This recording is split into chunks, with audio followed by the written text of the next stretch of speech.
Good morning. This is Professor Anderson with a little bit of feedback for your writing assignment number 1, the rough draft. Thank you for uploading a PDF. You can tell I finally got it. I'm not sure what happened with the other one. I think it may be the version of Word that might be different. I'm not sure, but for whatever reason, I could not open it on my computer. So let me share with you that I run through feedback and assessments in two-pronged phase.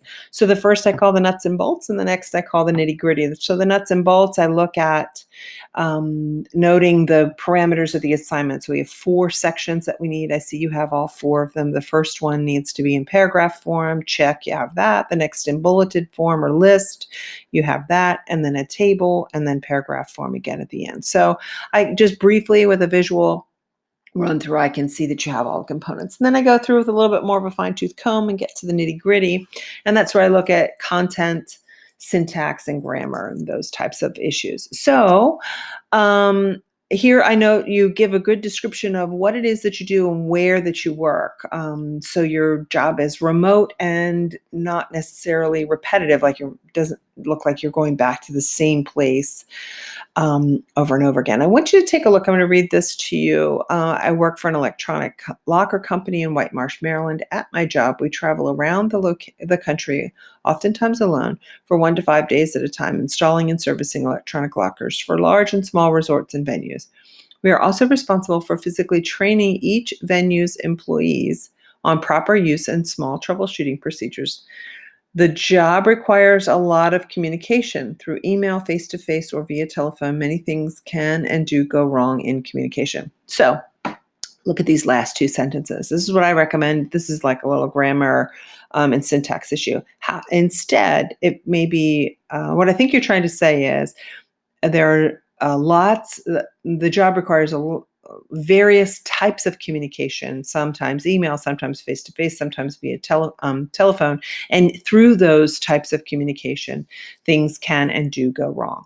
So, but what you have here are 2 separate thoughts. So you have here 1, there's a lot of communication, and then 2, only these types of communications do things go wrong. So I recommend combining these 2 ideas. What I feel like you're trying to say is my job requires varied types of communications.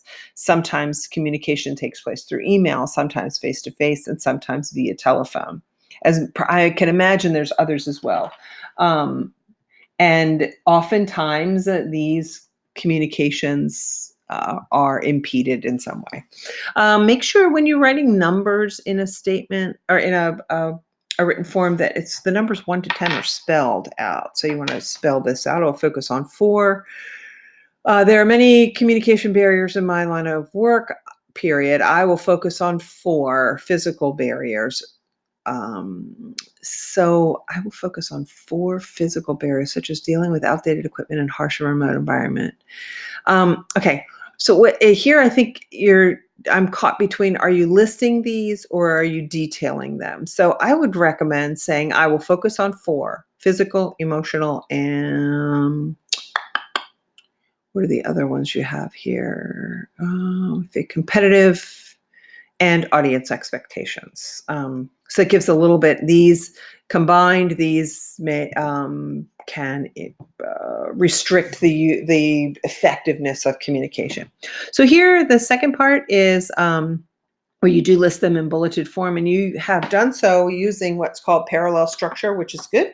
And in parallel structure, what happens is it means that items in a series are listed in a synonymous way, so in the same way. And these are the items you have in a series: 1, 2, 3, 4 types of barrier. They're bold, they're bulleted, and then the definitions are given in the same form: have to do, have to do, have to do, have to do, so that you're following what's called parallel structure. Good job.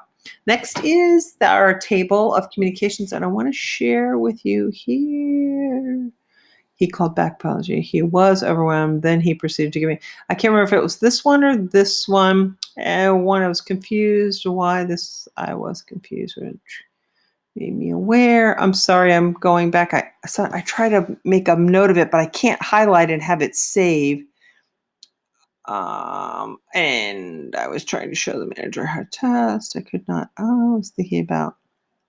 I'm sorry. In here, you have a couple of examples of, I know it's in this column.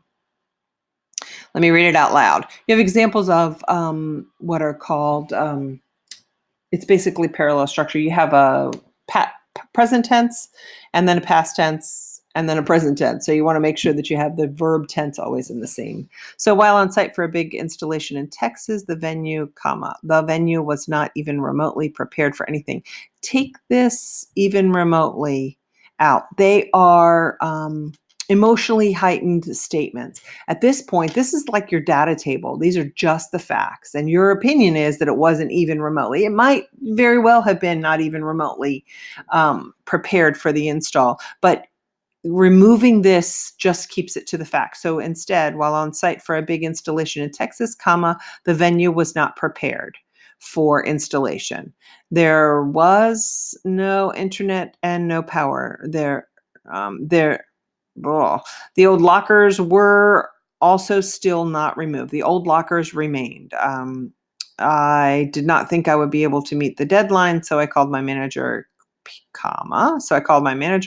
to make him aware of my situation. Speaking to him, he had a nasty tone of voice in giving me instructions and was very short with me. This caused me to, in turn, become angry and hang up on him. He called me back and apologized, stating that he was overwhelmed and having a bad day. Then he proceeded to give me the support I needed. Okay, so gosh, I apologize. I'm trying to find this example, and you had a couple of them. My manager called me and made me aware that I would not be allowed to work at night. I was confused as to why this would be the case. I'm so sorry. This made it very hard for me to walk through, and I ended up forgetting some important details. Gosh, would you please go back through here and double check? Because I feel like I'm wasting all the time that I have here for the screencast, which is a very limited amount of time. You have some verb disagreement where you have, like I said, a present tense and then a past and then a present. And so you want to make sure that you keep them all the same. What you've done here is you detailed a specific event, identified the barrier, and then justified why that was the particular barrier. So kudos to you. In terms of format, what you want to do is take this section, and all of this, and go into your, I'm not in my Word program right now, but make them not center justified, just left justified. Do you see how it's pulling apart these in here? It's easier to read and mix what's called uses the white space of a paper. We'll talk about that a little later, more efficiently when it's not center justified. And then we can see how this is all left justified. It's a little easier to read. Then we go down here. You give your analysis and an evaluation, you give it a 75 to 80. And you talk about exactly why. So what this is this table right here, as I shared, is like your data table. So you have the facts, and you want to use those facts to explain your evaluation. And that is what you've done. You've done it very well. So the only thing that I would recommend is some tightening up. Go back through in terms of tightening up in terms of formula or format, and then go back through and double check for verb agreement throughout. And I look forward to reading your final paper.